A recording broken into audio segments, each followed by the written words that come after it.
पूरे कर रहा है। 14 अगस्त के दिन को विभाजन विभीषिका स्मृति दिवस के रूप में मनाया जा रहा है।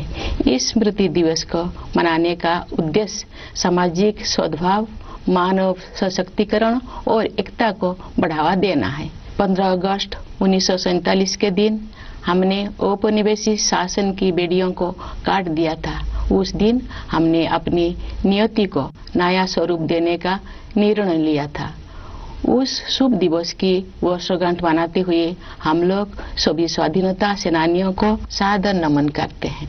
उन्होंने अपना सर्वस्व बलिदान कर दिया ताकि हम सब एक स्वाधीन भारत में सांस ले सके।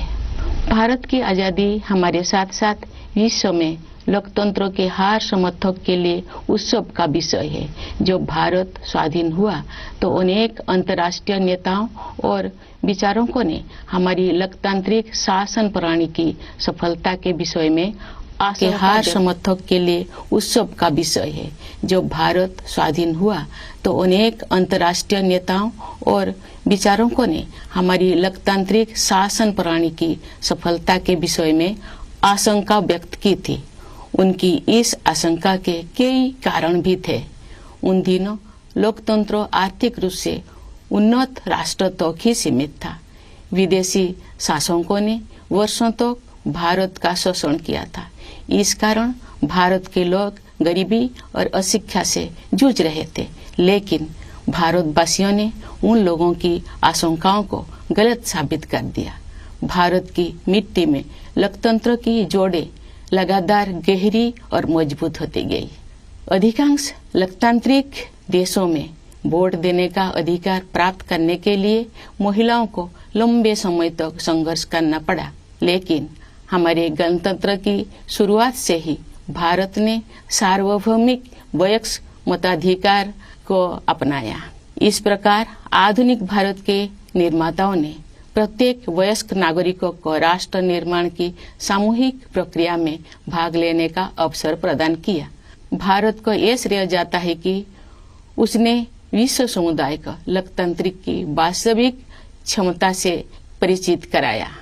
मैं मानती हूँ कि भारत की ये उपलब्धि केवल संयोग नहीं थी। सभ्यता के आरंभ में ही भारत भूमि के संतों और महात्माओं ने सभी प्राणियों की समता व एकता पर आधारित जीवन दृष्टि विकसित कर ली थी। महात्मा गांधी जैसे महानायक के नेतृत्व में हुई स्वाधीनता संग्राम के दौरान हमारे प्राचीन जीवन मूल्यों को आधुनिक युग में फिर से स्थापित किया गया। इसी कारण से हमारे लोकतंत्र में भारतीयता के तत्व दिखाई देते हैं। गांधी जी सत्ता के विकेंद्रीकरण और जनसाधारण को अधिकार संपन्न बनाने के पक्षधर थे। पिछले 75 सप्ताह से हमारे देश में स्वाधीनता संग्राम के महान आदर्शों का स्मरण किया जा रहा है। आजादी का अमृत महोत्सव मार्च 2021 में दांडी यात्रा की स्मृति को फिर से जीवंत रूप देकर शुरू किया गया है। उस युगांतरकारी आंदोलन में हमारे संघर्ष को विश्व पटल पर स्थापित किया था। उसे सम्मान देकर हमारे इस महोत्सव की शुरुआत की गई। ये महोत्सव भारत की जनता को समर्पित है। देशवासियों द्वारा हासिल की गई सफलता के आधार पर आत्मनिर्भर भारत के निर्माण का संकल्प भी इस उत्सव का हिस्सा है। हर आयु वर्ग के नागरिक पूरे देश में आयोजित इस महोत्सव के कार्यक्रम में उत्साहपूर्वक भाग ले रहे हैं। ये भव्य महोत्सव अब हर घर तिरंगा अभियान के साथ आगे बढ़ रहा है। आज देश के कोने कोने में हमारा तिरंगा शान से लहरा रहा है।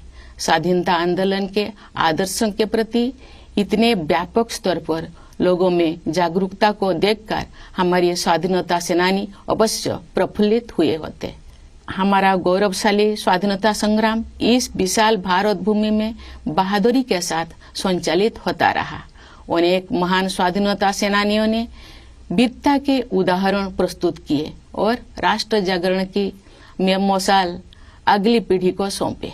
अनेक वीर योद्धाओं तथा उनके संघर्षों, विशेषकर किसानों और आदिवासी समुदाय के वीरों का योगदान एक लंबे समय तक सामूहिक स्मृति से बाहर रहा। पिछले वर्ष से हर 15 नवंबर को जनजातीय गौरव दिवस के रूप में मनाने का सरकार का निर्णय स्वागत योग्य है। हमारे जनजातीय महानायक केवल स्थानीय या क्षेत्रीय प्रतीक नहीं है, बल्कि ये पूरे देश के लिए प्रेरणा का स्रोत है। प्यारे देशवासियों, एक राष्ट्र के लिए, विशेष रूप से भारत जैसे प्राचीन देश के लंबे इतिहास में 75 वर्ष का समय बहुत छोटा प्रतीत होता है, लेकिन व्यक्तिगत स्तर पर एक कालखंड एक जीवन यात्रा जैसा है। हमारे वरिष्ठ नागरिकों ने अपने जीवन काल में अद्भुत परिवर्तन देखे हैं। ये गवाह है कि कैसे आजादी के बाद सभी पीढ़ियों ने कड़ी मेहनत की, विशाल चुनौतियों का सामना किया और स्वयं अपने भाग्य विधाता बने। इस दौर में हमने जो कुछ सीखा है वो सब उपयोगी साबित होगा, क्योंकि हम राष्ट्र की यात्रा में एक ऐतिहासिक पड़ाव की ओर आगे बढ़ रहे हैं। हम सब 2047 में स्वाधीनता के शताब्दी उत्सव तक की 25 वर्ष की अवधि यानी भारत के अमृत काल में प्रवेश कर रहे हैं। हमारा संकल्प है कि वर्ष 2047 तक हम अपने स्वाधीनता सेनानियों के सपनों को पूरी तरह साकार कर लेंगे। इसी कालखंड में हम बाबा साहेब भीमराव अंबेडकर के नेतृत्व में संविधान का निर्माण करने वाला विभूतियों के विजन को साकार कर चुके होंगे। एक आत्मनिर्भर भारत के निर्माण में हम पहले से ही तत्पर है। वो एक ऐसा भारत होगा जो अपनी संभावनाओं को साकार कर चुका होगा। दुनिया ने हाल के वर्षों में एक नए भारत को उभरते हुए देखा है। खासकर कोविड-19 के प्रकोप के बाद इस महामारी का सामना हमने जिस तरह किया है उसकी सर्वत्र सराहना की गई है। हमने देश में ही निर्मित वैक्सीन के साथ मानव इतिहास का सबसे बड़ा टीकाकरण अभियान शुरू किया।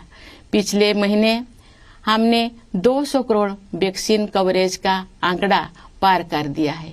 इस महामारी का सामना करने में हमारी उपलब्धियां विश्व के अनेक विकसित देशों से अधिक रही है। इस प्रशंसनीय उपलब्धि के लिए हम अपने वैज्ञानिकों, डॉक्टरों, नर्सों, पैरामेडिक्स और टीकाकरण से जुड़े कर्मचारियों के आभार हैं। इस आपदा में कोरोना योद्धाओं द्वारा किया गया योगदान विशेष रूप से प्रशंसनीय है। कोरोना महामारी ने पूरे विश्व में मानव जीवन और अर्थव्यवस्थाओं पर कठोर प्रहार किया है। जब दुनिया इस गंभीर संकट के आर्थिक परिणामों से जूझ रही थी, तब भारत ने स्वयं को संभाला और अब पुनः तीव्र गति से आगे बढ़ने लगा है। इस समय भारत दुनिया में सबसे तेजी से बढ़ रही प्रमुख अर्थव्यवस्था में से एक है। भारत को स्टार्टअप इकोसिस्टम का विश्व में ऊंचा स्थान है। हमारे देश में स्टार्टअप्स की सफलता, विशेषकर यूनिकॉर्न्स की बढ़ती हुई संख्या हमारी औद्योगिक प्रगति का शानदार उदाहरण है। विश्व में चल रही आर्थिक कठिनाई के विपरीत भारत की अर्थव्यवस्था को तेजी से आगे बढ़ाने के श्रेय सरकार तथा नीति निर्माताओं को जाता है। पिछले कुछ वर्ष के दौरान फिजिकल और डिजिटल इंफ्रास्ट्रक्चर के विकास में अभूतपूर्व प्रगति हुई है। प्रधानमंत्री गति शक्ति योजना के द्वारा कनेक्टिविटी को बेहतर बनाया जा रहा है। परिवहन के जल, थल, वायु आदि पर आधारित सभी माध्यमों को भलीभांति एक दूसरे के साथ जोड़कर पूरे देश में आवागमन को सुगम बनाया जा रहा है। प्रगति के प्रति हमारे देश में दिखाई दे रही उत्साह का श्रेय कड़ी मेहनत करने वाले हमारे किसान व मजदूर भाई बहनों को भी जाता है। साथ ही व्यवसाय की सूझबूझ से समृद्धि का सृजन करने वाले हमारे उद्यमियों को भी जाता है। सबसे अधिक खुशी की बात है कि देश का आर्थिक विकास और अधिक समावेशी होता जा रहा है तथा क्षेत्रीय विषमताएं भी कम हो रही है। लेकिन ये तो केवल शुरुआत ही है। दूरगामी परिणाम वाले सुधारों और नीतियों द्वारा इन परिवर्तनों की आधार भूमि पहले से ही तैयार की जा रही थी। उदाहरण के लिए डिजिटल इंडिया अभियान द्वारा ज्ञान पर आधारित अर्थव्यवस्था की आधारशिला स्थापित की जा रही है। राष्ट्रीय शिक्षा नीति का उद्देश्य भावी पीढ़ी को औद्योगिक क्रांति के अगले चरणों के लिए तैयार करना तथा उन्हें हमारी विरासत के साथ फिर से जोड़ना भी है। आर्थिक प्रगति से देशवासियों का जीवन और भी सुगम होता जा रहा है। आर्थिक सुधारों के साथ साथ जन कल्याण के नए कदम भी उठाया जा रहे हैं। प्रधानमंत्री आवास योजना की सहायता से गरीब के पास स्वयं का घर होना अब एक सपना नहीं रह गया, बल्कि सच्चाई का रूप ले चुका है। इसी तरह जल जीवन मिशन के अंतर्गत हर घर जल योजना पर कार्य चल रहा है। इन उपायों का और उसी तरह के अन्य प्रयासों का उद्देश्य सभी को, विशेषकर गरीबों को, बुनियादी सुविधाएं प्रदान करना है। भारत में आज संवेदनशीलता व कोरोना के जीवन मूल्यों को प्रमुखता दी जा रही है। इन जीवन मूल्यों का मुख्य उद्देश्य हमारे वंचित, जरूरतमंदों तथा समाज के हाशिए पर रहने वाले लोगों के कल्याण हेतु कार्य करना है। हमारे राष्ट्रीय मूल्यों को नागरिकों के मूल कर्तव्यों के रूप में भारत के संविधान में समाहित किया गया है। देश के प्रत्येक नागरिक से मेरा अनुरोध है कि वे अपने मूल कर्तव्यों के बारे में जानें, उनका पालन करें, जिससे हमारा राष्ट्र नई ऊंचाइयों को छू सके। प्यारे देशवासियों, आज देश में स्वास्थ्य, शिक्षा और अर्थव्यवस्था तथा उनके साथ जुड़े अन्य क्षेत्रों में जो अच्छे बदलाव दिखाई दे रहे हैं, उनके मूल में सुशासन पर विशेष बल दिए जाने की प्रमुख भूमिका है। जब राष्ट्र सर्वोपरि की भावना से कार्य किया जाता है तो उसका प्रभाव प्रत्येक निर्णय एवं कार्य क्षेत्र में दिखाई देता है। ये बदलाव विश्व समुदाय में भारत की प्रतिष्ठा में भी दिखाई दे रहा है। भारत के नया आत्मविश्वास का स्रोत देश के युवा, किसान और सबसे बढ़कर देश की महिलाएं हैं। अब देश में स्त्री पुरुष के आधार पर असमानता कम हो रही है। महिलाएं अनेक रूढ़ियों और बाधाओं को पार करते हुए आगे बढ़ रही हैं। सामाजिक और राजनीतिक प्रक्रियाओं में उनकी बढ़ती भागीदारी निर्णायक साबित होगी। आज हमारी पंचायती राज संस्थाओं में निर्वाचित महिला प्रतिनिधियों की संख्या 14 लाख से कहीं अधिक है। हमारे देश की बहुत सी उम्मीदें हमारी बेटियों पर टिकी हुई है। समुचित अवसर मिलने पर वह शानदार सफलता हासिल कर सकती है। अनेक बेटियों ने हाल ही में संपन्न हुए राष्ट्रमंडल खेलों में देश का गौरव बढ़ाया है। हमारे खिलाड़ी अन्य अंतर्राष्ट्रीय प्रतियोगिताओं में भी देश को गौरवान्वित कर रहे हैं। हमारे बहुत से विजेता समाज के वंचित वर्गों में से आते हैं। हमारी बेटियां फाइटर पायलट से लेकर स्पेस साइंटिस्ट होने तक हर क्षेत्र में अपना परचम लहरा रहे हैं। प्यारे देशवासियों, जब हम स्वाधीनता दिवस मनाते हैं तो वास्तव में हम अपनी भारतीयता का उत्सव मनाते हैं। हमारा भारत अनेक विविधताओं से भरा देश है, परंतु इस विविधता के साथ ही हम सभी में कुछ ना कुछ ऐसा है जो एक समान है। यही समानता हम सभी देशवासियों को एक सूत्र में पिरोती है तथा एक भारत श्रेष्ठ भारत की भावना के साथ आगे बढ़ने के लिए प्रेरित करती है। भारत अपने पहाड़ों, नदियों, झीलों और वनों तथा उन क्षेत्रों में रहने वाले जीव जंतुओं के कारण भी अत्यंत आकर्षक है।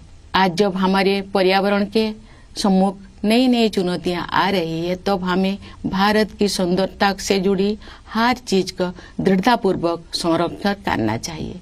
जल, मिट्टी और जैविक विविधता का संरक्षण हमारी भावी पीढ़ियों के प्रति हमारा कर्तव्य है। प्रकृति की देखभाल माँ की तरह करना हमारी भारतीय संस्कृति का अभिन्न अंग रहा है। हम भारतवासी अपनी पारंपरिक जीवन शैली से पूरी दुनिया का सही राह दिखा सकते हैं।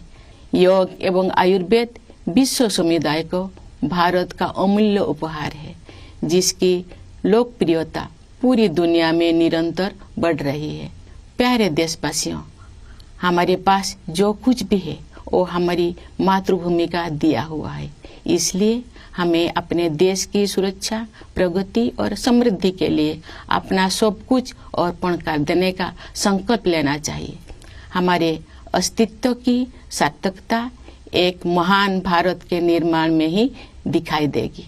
कन्नड़ा भाषा के माध्यम से भारतीय साहित्य को समृद्ध करने वाले महान राष्ट्रवादी कवि कुवेंपु ने कहा है, नानु अड़िए नीनु अड़िए नम्मा एलु बिगोड़ मेले मूडबुदु नव भारत दलीले।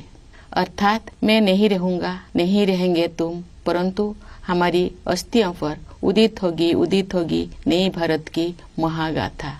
उस राष्ट्रवादी कवि का स्पष्ट आह्वान है कि मातृभूमि तथा देशवासियों के उत्थान के लिए सर्वस्व बलिदान करना हमारी आदर्श होना चाहिए। इन आदर्शों को अपनाने के लिए मैं अपने देश के युवाओं से विशेष अनुरोध करती हूँ। वे युवा ही 2047 के भारत का निर्माण करेंगे। अपना संबोधन समाप्त करने से पहले मैं भारत के सशस्त्र बलों, विदेशों में स्थित भारतीय मिशनों और अपनी मातृभूमि को गौरवान्वित करने वाले प्रवासी भारतीयों को स्वाधीनता दिवस की बधाई देती हूँ।